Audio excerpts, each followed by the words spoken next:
Kalau kita dalam bekerja, kita tentu nggak bisa sendiri. Memang ada yang bisa sendiri. Tetapi salah satu contoh kalau kita mengangkat beban, itu kadang kita nggak mampu sendiri. Contoh saja mengangkat mimbar ini, pasti nggak bisa satu orang. Kenapa? Karena kekuatannya kurang. Oleh sebab itu, pepatah mengatakan ringan sama dijinjing, berat sama dipikul. Kerjasama itu penting. Kenapa? Karena manusia itu adalah makhluk sosial, bukan eksklusif. Maaf, binatang bisa hidup sendiri, tapi manusia nggak bisa. Makanya ada menciptakan Adam untuk mendampingi sebagai penolong. Tugas Musa sebagai pengantara pada saat itu diberikan tugas untuk mengajarkan segala ketetapan-ketetapan kepada bangsa-bangsa Israel, sebagaimana sebelumnya dan nanti 10 firman Allah diberitakan, dan kurang lebih 600 lebih hukum Taurat itu diberitakan, dikabarkan, diberikan kepada bangsa Israel. Tapi Musa juga manusia, dia merasa punya lelah, bisa tertawa, bisa menangis, bisa sakit juga, sama seperti kita. Tetapi dia diberikan tugas yang sangat penting. Oleh sebab itu, ketika mertuanya melihat, kamu ngapain dari pagi sampai sore di sini? Bisa kasih tahu, saya diperintahkan Tuhan suruh di sini supaya kalau ada bangsa ini ada masalah, ada apapun, itu langsung ke saya. Jadi Yitro ini adalah mertua, orang tua lah kalau kita bilangnya. Dan Yitro ini bukan sembarang Yitro atau bukan sembarang orang. Yitro ini adalah imam. Dia bisa mempersembahkan. Maka kalau kita lihat di perikop sebelumnya, Yitro itu mempersembahkan korban. Kalau lihat di ayat 12. Oleh sebab itu, Yitro ini adalah seorang imam yang bijak. Dia melihat menantunya, anaknya ini bekerja sendiri. Dia bilang, apa yang kamu begitu? Coba deh. Nah, ini seseorang yang bijak itu, dia memberikan nasihat yang baik. Itu orang bijak. Kalau orang nggak bijak itu pasti dia bukan nasihat yang baik, cuma sakit hati yang ada. Oleh sebab itu, Yitro bilang, kamu cari deh penolong untuk membantu, dan kamu ajarkan kepada mereka, kamu perangkapi mereka untuk bantu. Nah, saat ini kita renungkan firman Tuhan ini dengan satu tema, yaitu hidup yang berkarakter. Hidup yang berkarakter. Sebagai seorang pengantara, Musa adalah seorang pengantara, Musa adalah seorang alat Tuhan, dan kita sebagai orang Kristen itu penting untuk hidup di dalam karakter yang benar. Kenapa? Karena karakter itu adalah sifat-sifat kejiwaan. Karakter itu adalah sifat-sifat kejiwaan. Makanya kalau kita lihat orang udah punya karakter yang gak benar, udah mereng ini, udah bau-bau gila kan? Kayak gitu. Kalau dia punya sikap gak benar, dikasih tahu gak mau, misalnya dikasih perintah gak sesuai kan? Kita tahu lah kalau orang mereng-mereng kan kayak mana. Nah, kita harus punya karakter yang benar. Gak mungkin kita pengen punya karakter yang mereng-mereng. Firman Tuhan gak pernah ngajarin kita untuk punya karakter mereng-mereng. Oleh sebab itu, dari firman Tuhan ini ada dua sikap yang harus kita lakukan sebagai hidup yang berkarakter di dalam Tuhan. Yang pertama, kita harus punya integritas. Apa itu integritas? Di umum sih sebenarnya integritas. Di perusahaan besar, mau di perusahaan kecil, mau di gereja, mau di pemerintahan, semua penting integritas. Mau di sekolah, ya ada integritas. Kenapa integritas itu penting? Karena integritas secara sederhananya adalah nilai, adalah sikap kita. Kita harus punya integritas itu. Hidup berkarakter itu harus punya integritas. Kalau kita lihat ayat 21, sebelumnya ayat 20 dibilang kayak gini, kemudian haruslah kau mengajarkan itu kepada mereka. Ayat 21 kita lompat. Di samping itu kau carilah dari seluruh banyak bangsa ini, cari yang benar-benar cakap. pemimpin itu nggak bisa dia nggak takut Tuhan. Dia harus takut akan aku. Kenapa harus kita takut akan Tuhan? Kenapa harus seragam? Kalau kita lihat di sini, karena dalam melaksanakan tugas dan perintah, apalagi perintah Tuhan, itu nggak bisa sembarangan. Harus benar, harus di dalam kekudusan. Orang yang takut akan Tuhan pasti hidupnya kudus. Orang yang takut akan Tuhan pasti dia punya nilai hidup yang baik, punya integritas tadi. Hubungan dia kepada Tuhan itu pasti. Oleh sebab itu, karakter orang yang takut akan Tuhan, yang berintegritas itu pasti dia setia. Pertama dia setia kepada Tuhan, kemudian dia setia kepada dirinya sendiri, baru dia setia kepada orang lain. Orang lain itu ada tiga. Nggak bisa dia setia kepada orang lain dulu, nggak bisa. Karakter takut akan Tuhan itu kesetiaan. Makanya kalau kita udah takut Tuhan, setialah kepada Tuhan pertama, kemudian setia kepada diri sendiri. Makanya kita nggak boleh setia kepada diri sendiri dulu. Kenapa? Nanti ujung-ujungnya egois. Saya yang paling benar. Tapi kalau standarnya Tuhan, saya benar karena Tuhan yang punya standar. Ya sebab itu orang Kristen itu dia ngerasa benar karena dia udah punya standar kebenaran. Ada orang yang punya prinsip teguh kayak batu karang gitu, teguh. Tapi prinsipnya sama, teguhnya benar, cuma salahnya dia. Kenapa? Karena egois. Keegoisan itu karena dia hanya memandang kepada diri. Kemudian ayat 21 dikatakan lanjutannya di sana, orang-orang yang dapat dipercaya. Kenapa orang-orang yang dapat dipercaya? Penting. Kalau kita ketemu sama orang yang bohong, pasti kita malas ngomong. Orang yang mulutnya maaf ember, buat apa kita ngomong? Buat apa kita ngasih informasi ke dia? Kenapa? Buat apa kita curhat? Nggak dapat dipercaya, nggak jujur, nggak punya integritas lagi. Dikit-dikit baru yang tadinya dikasih ubi, datang ke sana jadi kolak. Udah ada santannya, udah ada pisangnya, udah banyak santannya. Kita sebagai orang Kristen harus punya integritas, punya kekudusan. Makanya kan sering saya bilang bohong itu dosa. Satu kebohongan melahirkan kebohongan, kebohongan, kebohongan, kebohongan, dan kebohongan. Makanya orang Kristen itu harus suka takut Tuhan. Takut Tuhan bukan kita ketika kita lihat setan atau ketika kita nonton hantu yang tidak. Bukan begitu. Oleh sebab itu kita harus punya karakter takut Tuhan, dapat dipercaya. Kenapa dapat dipercaya? Orang yang jujur, orang yang punya integritas, meskipun orang nggak kenal dia, tapi dia dapat dipercaya. Dia akan membuka jalan hidupnya sendiri. Kenapa? Orang percaya kepada dia, orang pasti memberikan kepercayaan, memberikan tanggung jawab. Jadi jangan salahkan Tuhan. Kenapa hidup ini nggak ada perubahan, nggak ada pembaharuan? Berarti kita nggak percaya Roh Kudus yang membaharui hati kita. Padahal Roh Kudus itu adalah Allah. Berarti Allah nggak berkuasa. Itu dong logikanya. Pertanyaannya, salah Allah atau salah kita? Salah kita. Nggak ada, nggak pernah bilang salah. Kita yang salah sebenarnya. Kenapa?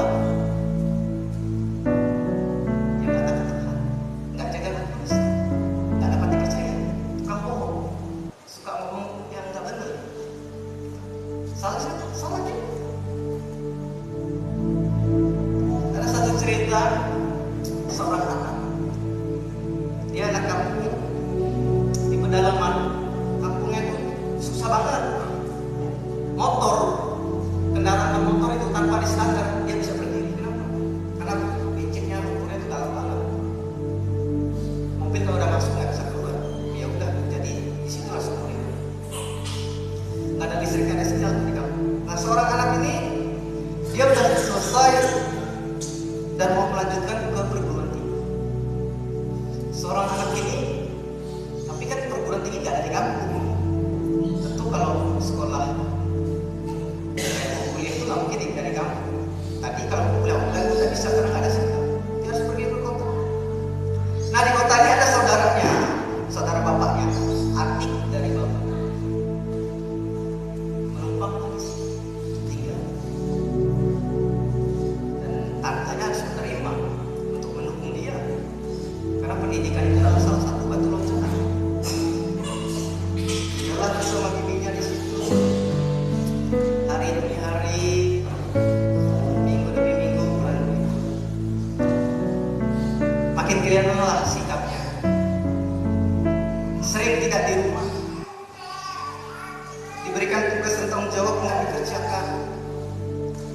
Datang ke rumah hanya tidur, bangun mandi, makan, terus pergi. Suatu ketika bibinya, tantenya bilang sama dia, kamu kemana aja? Menegur dan nasihati sebagai orang tua. Kenapa kamu seperti itu? Kamu ada niat untuk kuliah dan tinggal di sini apa? Dan apa yang dilakukan? Dia marah-marah kepada bibi. Dia bilang bibinya nggak sayang dia. Kemudian apa? Dia pulang ke kampung. Dia cerita sama orang tuanya kalau bibinya usir dia. Nah, beda ceritanya kan. Tadi nggak ada kata usir. Black victim bahasa gaul. Ini adalah sikap yang nggak baik. Sikap yang nggak baik memunculkan perpecahan. Pasti bibi sama bibinya tadi tantenya sama bapak si anak ini pasti hubungannya nggak baik. Kenapa? Karena cerita yang salah. Oleh sebab itu kejujuran itu harus ada, integritas itu harus ada. Firman Tuhan yang bilang, saya boleh memaafkan. Oleh sebab itu integritas itu perlu. Kalau kita bicara konsisten itu bukan hanya aturan yang nggak boleh diubah-ubah atau sesuatu yang nggak boleh diubah-ubah, tetapi kekonsistenan kita sebagai orang percaya. Contoh, Tuhan Yesus nyembuhin orang di Bethesda, di samping orang, emang boleh? Waktu hari Sabat boleh? Nggak boleh. Terus orang lempar si maaf lagi, dirajam lempar di batu sampai mati. Tuhan Yesus garis, kita siapa yang tak berdosa lempar. Hukum Yahudi harus diakui. Berarti Yesus nggak konsisten dong dengan aturan. Bukan kayak gitu ceritanya. Konsistenan kita sebagai orang percaya adalah selaras, fleksibel, berdasarkan kebenaran, dengan tujuan bersama mengarah ke lebih baik. Bukan hanya kepada diri sendiri, maaf tadi egois. Oleh sebab itu penting dengar dan resapi, penting. Oleh sebab itu kita juga kalau bicara firman Tuhan adalah, kalau kita nggak resah, kalau kita nggak pahami, akan jadi salah. Oleh sebab itu kita harus punya hidup yang berkarakter, yang berintegritas. Makanya ada istilah bilas titik merusak susu sebelah. Sedikit aja susu sebelah banyak. Oleh sebab itu kita harus memperhatikan bagian kita. Oleh sebab itu persekutuan sama Tuhan itu penting. Bagian yang kedua, hidup yang berkarakter, mendengarkan. Kalau kita perhatikan dalam ayat 24, Musa mendengarkan perkataan mereka ke mertuanya dan dilakukannya segala yang dikatakan. Ketaatan penting. Kenapa? Tanpa ketaatan orang nggak bisa menunjukkan bahwa dia setia. Ketaatan itu penting. Kenapa? Itu merujuk ke arah yang baik. Firman Tuhan ayat 24 katakan Musa mendengar perkataan mertuanya itu dan dilakukannya segala yang dikatakan. Musa mau mendengar. Musa mau mendengar nasihat dan melakukan dengan benar. Musa punya karakter iman yang benar. Musa punya karakter yang baik. Dia patuh kepada mertuanya selebihnya. Memang mertua, tetapi imam juga itu. Imam yang bijak, bukan hanya sekedar mertua. Dia patuh kepada apa yang sudah dinasihatkan kepada diri. Ayat 19 kalau kita perhatikan di sana, ini perkataan mertuanya. Jadi sekarang dengarkanlah perkataanku. Aku akan memberi nasihat kepadamu dan Allah akan menyertaimu. Kenapa berani aja kalau bilang Allah menyertaimu? Beranilah, karena dia imam, karena dia tahu pasti Allah menyertai kamu. Kamu akan diberkati, pasti. Kalau kamu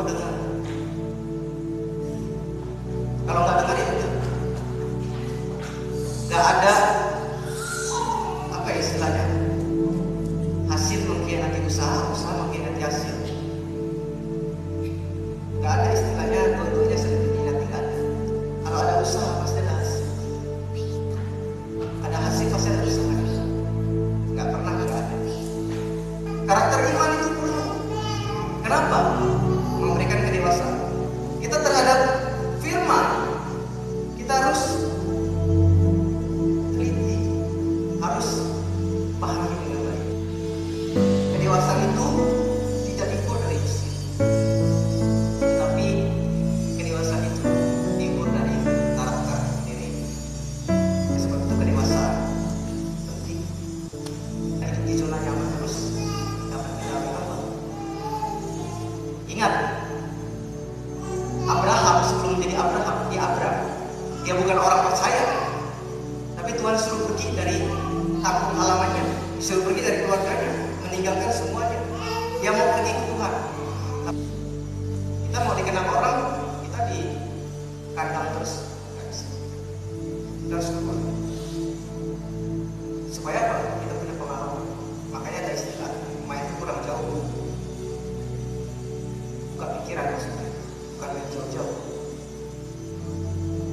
Oleh sebab itu akibat, harus ada akibat dan dampak tentunya. Akibat orang yang tidak memiliki karakter iman yang benar, apa yang terjadi? Tadi saya sudah singgung sedikit. Tidak ada progres, tidak ada perubahan dalam hidupnya. Itu aja. Oleh sebab itu kita harus punya progres dalam hidup ini, dalam ketaatan kita. Firman Tuhan ayat 19 katakan, jadi sekarang dengarkanlah perkataanku, aku akan memberi nasihat kepadamu dan Allah akan menyertai kamu. Sering yang kita pengen apa? Allah menyertai, Allah memberkati, tapi kita nggak mau memperhatikan. Punya karakter yang benar, hidup yang baru, memiliki ketaatan, supaya apa? Kita bisa kontrol diri kita, supaya kita semakin dewasa di dalam Tuhan untuk memimpin diri kita hidup yang benar. Jadi kita harus pimpin diri dulu. Kita minta Tuhan pimpin hidup kita. Baru kita nih punya hidup yang berintegritas. Supaya apa? Orang selalu lihat hidup kita berintegritas, orang senang-senang. Bagi orang-orang yang punya pemikiran. Kalau orang nggak punya pemikiran, dia nggak akan senang. Nah sekarang itu ditentukan orang suka apa enggak. Bukan karena prestasi dan nilai hidup. Itulah dunia. Oleh sebab itu tema kita hidup yang berkarakter. Mari dari tema ini setidaknya 1% lah, nggak harus 100%, 1% saja berdampak bagi kita. Kita sudah mati bersama dengan Kristus dalam baptisan. Kita sudah dihidupkan kembali dengan kebangkitan Kristus. Dan kita sudah hidup di dalamnya, dan kita dilahirkan baru. Dan pertanyaan tadi kan saya bilang, sudahkah kita lahir baru? Makanya Tuhan ciptain dua mata, dua telinga, satu mulut. Tuhan mau apa? Kita mendengar, kita melihat. Sedikit untuk dikeluarkan, mulut cuma satu. Itu yang Tuhan sebenarnya. Kalau mulut dua kan nggak bisa gitu. Kalau dua ngomong bagaimana? Makanya telinga banyak pun tetap bisa dengar. Tuhan tak kasih dua, mata sudah kasih dua, bernafas juga begitu dua, nggak pernah mulut dikasih dua. Oleh sebab itu milikilah karakter yang benar. Firman Tuhan ini mengajarkan kita, pengajaran Tuhan itu nggak pernah salah. Tuhan bilang Tuhan akan menyertai ayat 19.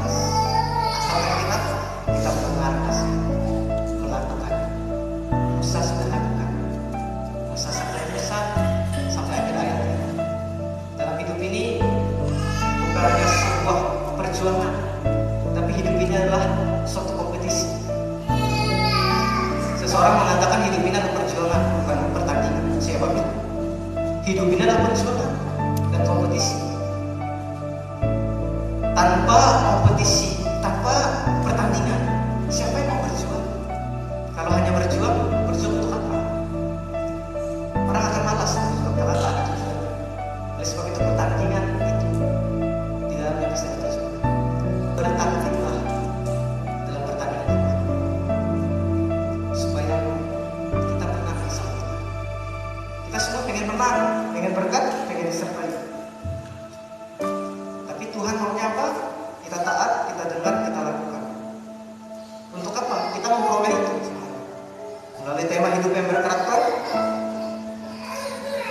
Semuanya ada di tangan kita. Kita mau seperti apa dalam hidup ini? Mari kita lakukan. Ujian kita tadi katakan Yesus itu Allah kebenaran, Dia yang menyelamatkan, Dialah pengharapan dalam hidup ini. Dunia tak bisa jauh